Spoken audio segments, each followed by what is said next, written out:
దయచేసి మాకు సీట్లు కేటాయించాల్సిందిగా. రాష్ట్రంలో ప్రభుత్వం ఏర్పాటు చేసిన తర్వాత తెలుగుదేశం పార్టీ మొట్టమొదటిసారిగా జిల్లాలో విస్తృత స్థాయి సమావేశం ఏర్పాటు చేశారు.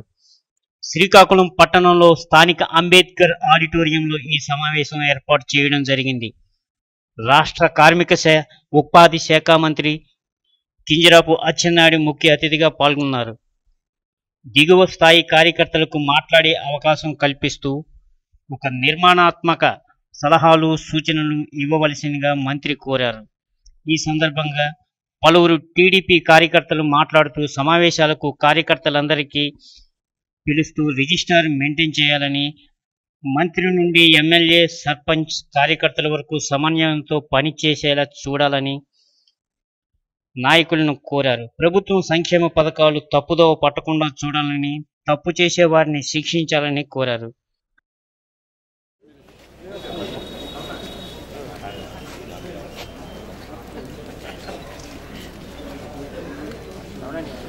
जोहार एनटीआर, जोहार एनटीआर, जोहार एनटीआर, जोहार ఎర్రన్న, जोहार ఎర్రన్న.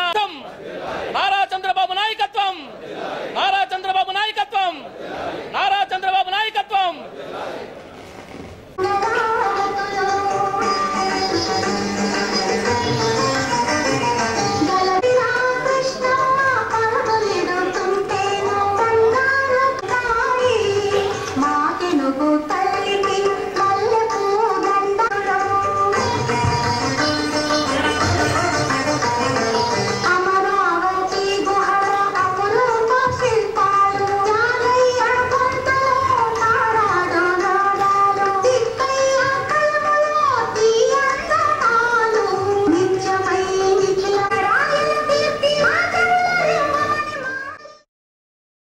కార్యక్రమంలో మంత్రి అచ్చెన్నాయుడుతో పాటు ప్రభుత్వ whip Kuna Ravikumar, MP Rammohan Naidu, ZP chairperson Chaudhary Dhanalakshmi, party జిల్లా అధ్యక్షుడు చౌదరి బాగ్జీ, ఎమ్మెల్యేలు గుండా లక్ష్మీదేవి, బగ్గు లక్ష్మణరావు, బెందాలం ప్రకాష్, శత్రుచర్ల విజయరామరాజు, నిమ్మక జయకృష్ణ, గొర్లె హరిబాబు, పివి రమణ మరియు జిల్లాలోని టీడీపీ నాయకులు కార్యకర్తలు పాల్గొన్నారు.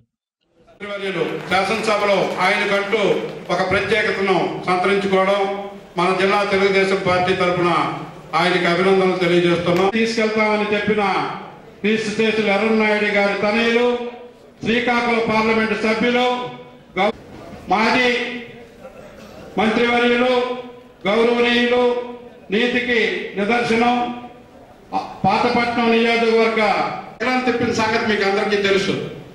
అదే సందర్భంలో తెలుగుదేశం పార్టీకి దశ దిశ నిర్దేశకులు తెలుగుదేశం పార్టీ మరొకసారి నమస్కారం చేస్తూ ఈరోజు 2004 మీదకే ప్రభుత్వాన్ని నడపాలని చెప్పి ఒక మంచి నిర్ణయం తీసుకున్నారు. కాబట్టి ఎప్పుడు మీద ఉన్న వాళ్ళందరం ఎప్పుడు మాట్లాడతాం. ఈసారి కింద ఉన్న వాళ్ళ యొక్క సూచనలు సలహాలు తీసుకొని గ్రామీణ స్థాయిలో ఏ విధంగా మనం ముందుకు వెళ్ళాలి, మీ యొక్క సలహాలు కూడా తీసుకొని ముందుకు వెళ్ళాలని చెప్పి ఈ సందర్భంగా నాకు వచ్చినటువంటి ఆలోచన మీ దృష్టిలో పెడుతున్నాను. అయితే కాంట్రవర్సీ అనే పదం ఈ సమావేశంలో రాకూడదు. మీ ఊర్లో మీ వ్యక్తికి ఇంకొక వ్యక్తికి ఏదైనా ఇబ్బంది ఉన్నా, మన నాయకుల్లో ఒకరికి చిన్న చిన్న భేదాభిప్రాయాలున్నా మా దగ్గరకు వచ్చి మీరు చెప్పండి. అవి సమస్యలన్నీ పరిస్థితి ప్రభుత్వ పరంగా అమలు చేయడానికి అవకాశాలు ఉంటాయి. కాబట్టి 4 ప్రాంతాల నుంచి కొంతమంది మాట్లాడితే సలహాలు వస్తాయి. కాబట్టి ముందు కార్యకర్తల నాయకుల నుంచి మాట్లాడండి. కాంట్రవర్సీ పదం అనేది ఎక్కడ రావద్దని మళ్ళీ చెప్తున్నాను. మీకు అలాంటివి ఏవైనా ఉంటే నాతో చెప్పండి, మీ ఎమ్మెల్యేతో చెప్పండి, జిల్లా పరిషత్ చైర్మన్తో చెప్పండి, మేము కూర్చొని సరిచేస్తాం. అందరికీ పేరు పేరున హృదయపూర్వక నమస్కారాలు. నేను ఇచ్చాపురం మండలం జడ్పీటీసీనండి. నా పేరు అంబటి లింగరాజు రెడ్డి.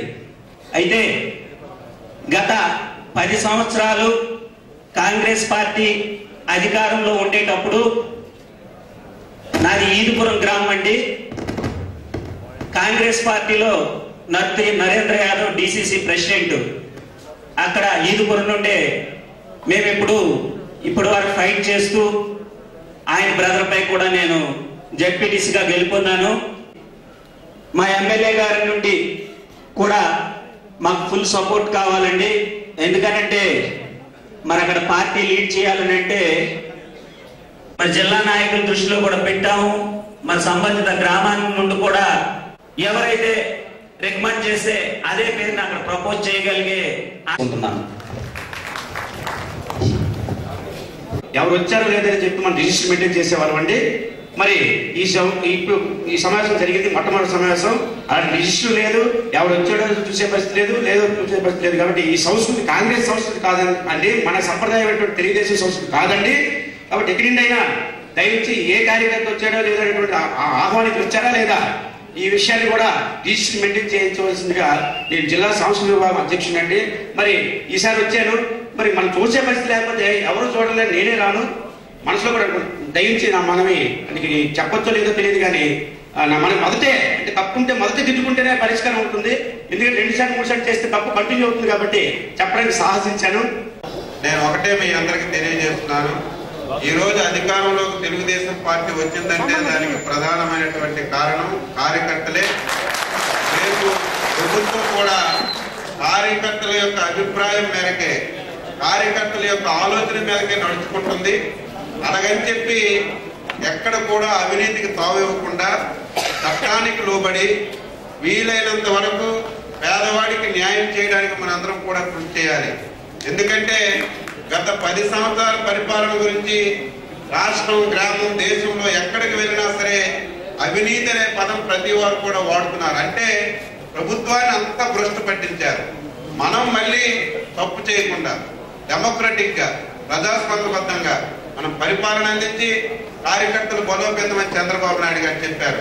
అలాగని ప్రభుత్వం వచ్చిందని చెప్పి దోపిడీ చేయమని బలోపేతం కాదు. మీకు ఏ రకంగా డెమోక్రటిక్ గా ఏ రకంగా ప్రభుత్వం నుంచి మీకు సహాయం అందించాలి, ఏ రకంగా మీరు బలోపేతం అవ్వాలి, మీ ద్వారా ప్రజానీకానికి ఏ రకంగా సేవలు అందించాలని అన్ని రకాల ఆలోచన మేమందరం కూడా మా వల్ల తెలిసి తెలియకుండా, ఎందుకంటే ఈ రోజు అధికారం వచ్చిందంటే చూసాం 3 మాసాలు అయింది. ప్రతిరోజు 20 గంటలు పనిచేస్తున్నా సరే సమయం మనకు దొరకడం లేదు. మనకు అభివృద్ధి చేసిన వాళ్ళు వచ్చారు, మనకు కష్టపడిన వాళ్ళు వచ్చారు, మనకు ఓటానికి గురి చేసినటువంటి వ్యక్తులు కూడా మన దగ్గరకు వస్తున్నారు. అయితే ఇది డెమోక్రసీ, ప్రజాస్వామ్యం, ఎవరైనా రావచ్చు. అయినా సరే మాకు తెలియకుండా ఏవైనా సరే చిన్న పొరపాట్లు చేసినా సరే నేరుగా ఇటువంటి సమావేశాల్లో కాకుండా మా దగ్గరికి వచ్చి చెప్పండి. ఏం ప్రెస్టేజ్కి వెళ్ళిపోం, మీ మంత్రులు అని చెప్పి వినలేకపోవడం. మీరుంటే మేమున్నాం, మేముంటే మీరున్నారు, మనందరం ఉంటే పార్టీ ఉంది. కాబట్టి అందరూ అదే విధంగా వెళ్దాం. ప్రెస్టేజ్ పడకుండా ఈ జిల్లాని భ్రష్టు పట్టించారు గత 10 సంవత్సరాలు. ఆ భ్రష్టు పెట్టినటువంటి ఈ జిల్లాని అన్ని విధాలు కూడా అభివృద్ధి చేయడానికి తప్పనిసరిగా కృషి చేద్దాం. మాకు ఇంకొక ఆలోచన లేదు. భగవంతుడు అనుకోకుండా మనకి ఈ అవకాశం ఇచ్చాడు. ఎంతో మంది ఉంటే మా అందరికీ ఈరోజు ఎమ్మెల్యేలుగా, మంత్రులుగా అవకాశం ఇచ్చారు. కాబట్టి ప్రతి నిమిషం ఉపయోగించుకొని, అందులో మన జిల్లా మీద చంద్రబాబు నాయుడు గారికి ఎక్కువ ప్రేమ ఉంది. ఎందుకంటే వెనకబడినటువంటి జిల్లా, పర్ క్యాపిటల్ ఇన్కమ్ లో కూడా చాలా వెనకబడి ఉంది. కాబట్టి చంద్రబాబు నాయుడు గారి యొక్క సహకారాన్ని కూడా తీసుకొని అందరం కలిసికట్టుగా ఈ జిల్లాని అన్ని రంగాల్లో అభివృద్ధి చేయడానికి కృషి చేస్తాం. ఎప్పటికప్పుడు మీరు సలహాలు ఇవ్వండి. మేము చేసినటువంటి తప్పులు కూడా ఎప్పటికప్పుడు మీరు మా దృష్టిలో పెడితే భవిష్యత్తులో తప్పులు చేయకుండా ముందుకు వెళ్ళడానికి అవకాశం ఉంటుంది. తప్పనిసరిగా అందరం కలిసికట్టుగా ముందుకు వెళ్దామని మీ అందరికీ తెలియజేస్తూ, మరి కొంతమందికి అవకాశం రాలేదని ఏమి ఇబ్బంది పడకండి. భవిష్యత్తులో మధ్యాహ్నం భోజనాలు పెట్టి ఒక రోజంతా చర్చిద్దాం. మీకు ఓపిక ఉందంటే మాకు ఓపిక ఉంది. గతంలో ఏంటంటే అరగంట అయ్యేసరికి కొంతమంది వెళ్ళిపోయేవాళ్ళు. ఈసారి అలాగ లేకుండా ఒక సమావేశం అంటే ఒక పూట అంటే ఒక పూట పెట్టుకున్నాం, ఒక రోజు అంటే ఒక రోజు పెట్టుకుని అన్ని విషయాలు చర్చిద్దామని మీ అందరికీ తెలియజేస్తూ మీరందరూ సహకరించాలని చెప్పి కోరుతూ అధ్యక్షుల వారికి నడిపించమని చెప్పి కోరుతున్నాం. భార్య చిరుకోపాన్ని పోగొట్టడానికి భర్త ఇచ్చే ఒక చిన్న గిఫ్ట్ నాణ్యమైన బంగారం. ఒక తండ్రి తన కూతురు పెళ్లి ఘనంగా చెయ్యాలనుకుంటే తరతరాల నమ్మకం గల బంగారం. ఒక అమ్మాయి కుందనపు బొమ్మలా కనిపించాలంటే అందమైన డిజైన్స్ తో కూడిన బంగారం. ఇంత నమ్మకమైన బంగారం ఎక్కడ దొరుకుతుంది అనుకుంటున్నారా? మరెక్కడో కాదు, మన కామేశ్వరిలో. 4 తరాల నమ్మకం, నాణ్యత. కామేశ్వరి జ్యువెలర్స్, విశాఖపట్నం. కామేశ్వరి గోల్డ్, శ్రీకాకుళం. త్వరలోనే ప్రారంభం ద్వారకానగర్, విశాఖపట్నంలో.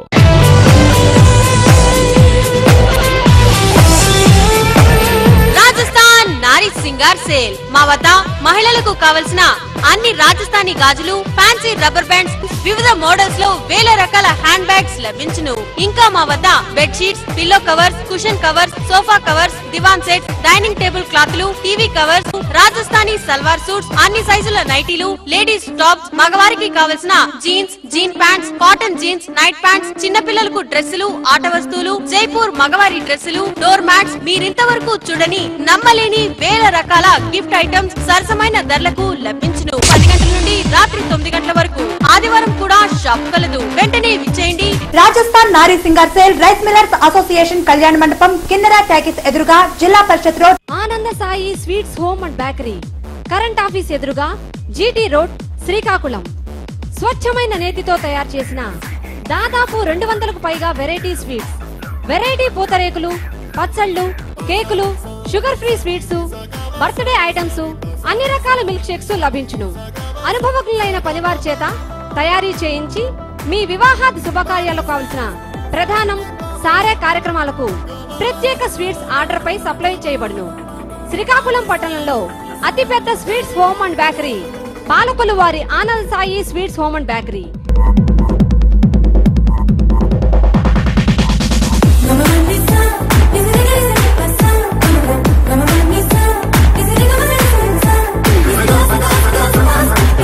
Anand Sai sweets home and bakery, GT road, current office ఎదురుగా, శ్రీకాకుళం.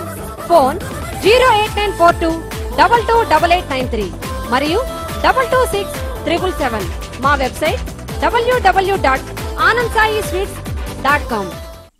గణిత శాస్త్రంలో బోధన మెలకువలు మరియు పోటీ పరీక్షల్లో అర్థమెటిక్, లాజికల్, రీజనింగ్ అంశాలకు సంబంధించి యూనివర్సిటీ పీజీ విద్యార్థుల చేత ఎంపిక చేయబడిన డిగ్రీ కళాశాల విద్యార్థులకు శిక్షణ ఇచ్చేందుకు యూనివర్సిటీలో వర్క్ షాప్ నిర్వహించారు. ప్రభుత్వ ఉద్యోగాలకు సంబంధించి అన్ని రకాల పోటీ పరీక్షల్లో మ్యాథమెటిక్స్, అర్థమెటిక్, లాజికల్, రీజనింగ్ సంబంధించిన ప్రశ్నలు సులభంగా ఎలా ఛేదించాలో దానికి సంబంధించిన శిక్షణ కార్యక్రమాన్ని ఈ రోజు యూనివర్సిటీలో నిర్వహించారు. ఈ సందర్భంగా వీసీ ప్రొఫెసర్ హనుమంత్ లజపతిరాయ్ మాట్లాడుతూ, ఈ రకమైన శిక్షణ కార్యక్రమాల వలన గణిత పీజీ విద్యార్థులు సబ్జెక్టుకు సంబంధించి తమ స్వీయ విజ్ఞానాన్ని పెంపొందించుకుని దానిని తమ కన్నా క్రింది స్థాయిలో చదువుతున్న విద్యార్థులతో పంచుకోవడానికి, తద్వారా ఆయా అంశాల్లో మంచి పటుత్వం సాధించడానికి అవకాశం ఉంటుందని అన్నారు. సమావేశంలో పాల్గొన్న మాజీ Guntur BC study circle director Shri Jayaseelarao మాట్లాడుతూ, పోటీ పరీక్షల్లో విజయం సాధించడానికి నిరంతర కృషి అవసరమని, యూనివర్సిటీలో చదువుతున్న సమయంలో పోటీ పరీక్షలకు సంబంధించిన విజ్ఞానాన్ని పెంపొందించుకోవాలని అన్నారు. సమావేశానికి ప్రొఫెసర్ జి తులసిరావు అధ్యక్షత వహించారు. గణిత శాస్త్ర అధ్యాపకులు మరియు విద్యార్థులు పాల్గొన్నారు.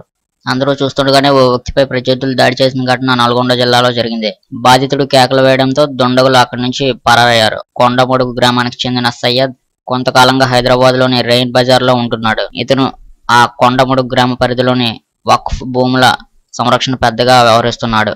ఈ భూముల విషయంలో అదే గ్రామంలో ఉండే దగ్గరి బంధువు మక్బూల్తో ఆయనకు విభేదాలు తలెత్తాయి. బుధవారం ఆ గ్రామానికి వచ్చిన సయ్యద్తో దగ్గర బంధువు గొడవ పడ్డాడు. మధ్యాహ్నం జాతీయ రహదారి పక్కన ఓ హోటల్లో సయ్యద్ భోజనం చేస్తున్న సమయంలో మక్బూల్ తన అనుచరులతో అక్కడికి వెళ్లి కత్తులతో దాడి చేశాడు. బాధితుడు పెద్దగా కేకలు వేయడంతో దుండగులు పారిపోయారు. తీవ్రంగా గాయపడిన సయ్యద్ను స్థానికులు ఆసుపత్రికి తరలించారు. బాధితుడి పరిస్థితి విషమంగా ఉన్నట్లు తెలుస్తుంది. సయ్యద్పై తాను దాడి చేశానంటూ బీబీనగర్ పోలీస్ స్టేషన్ కు మక్బూల్ వచ్చి లొంగిపోయారు. తెలంగాణలో టీవీ9, ఏబిఎన్ ఛానల్ ప్రసారాలు నిలిపివేతను కేంద్ర మాజీ మంత్రి జైపాల్ రెడ్డి ఖండించారు. మీడియాను ఉద్దేశించి సీఎం కేసీఆర్ చేసిన వ్యాఖ్యలను ఆయన తప్పుపట్టారు. కేసీఆర్ మాటలతో తెలంగాణలో మీడియాకు స్వేచ్ఛ లేదని జాతీయ స్థాయిలో వెల్లడైందన్నారు. ప్రజాస్వామ్యానికి పునాది పత్రికా స్వేచ్ఛ అనే అభద్రతా భావాన్ని నెలకొల్పే చర్యలను తాము సహించమని తేల్చి చెప్పారు. హైదరాబాద్ లో మీడియాతో మాట్లాడిన ఆయన రాష్ట్రానికి పెట్టుబడులు రావాలంటే రాజకీయ ఔదార్యం ప్రదర్శించాలని సూచించారు. సీమాంధ్రుల భద్రతపై కేసీఆర్ ప్రభుత్వం స్పష్టత ఇవ్వాలని జైపాల్ డిమాండ్ చేశారు. బహిరంగంగా తాగితే భారీ ఫైన్. ధూమపాన ప్రియులరా, బహిరంగ ప్రదేశాల్లో సిగరెట్ తాగే ముందు ఒకసారి ఆలోచించుకోండి. ఎందుకంటే ఆరోగ్యం మాట పక్కన పెడితే మీ జేబుకు చిల్లు తప్పదు. బహిరంగ ప్రదేశాల్లో సిగరెట్ తాగితే కనిష్టంగా 200 నుంచి గరిష్టంగా 2000 వరకు కూడా జరిమానా విధించే విషయాన్ని కేంద్రం పరిశీలిస్తుంది. ఈ మేరకు ఆరోగ్య శాఖకు ప్రభుత్వం నియమించిన నిపుణుల కమిటీ ఓ రిపోర్టును అందజేసింది. అలాగే సిగరెట్ తాగడానికి కనీస వయసు కూడా పెంచాలని ఆలోచిస్తుంది. ఈ ప్రతిపాదనలన్నింటికీ కేంద్రం ఆమోదం తెలిపితే ఇక పొగరాయిలకు కష్టాలు తప్పవు. లూజుగా సిగరెట్లు కొనడం, అమ్మడం పైన కూడా ఈ నిషేధం విధించాలని, వీటిని ఉల్లంఘిస్తే భారీ స్థాయిలో జరిమానాలు వేయాలని కమిటీ అందులో ప్రస్తావిస్తుంది. మన దేశంలో సిగరెట్ ప్యాకెట్లు కొనుక్కొని కాల్చే వాళ్ళ సంఖ్య తక్కువ. 2 లేదా 3 చొప్పున ఏ పూట కాపూట కాల్చే సేవాళ్ల సంఖ్య ఎక్కువ. మొత్తం సిగరెట్ల అమ్మకాల్లో 70% వరకు ఇలాగే జరుగుతున్నాయని మార్కెట్ వర్గాలు చెబుతున్నాయి.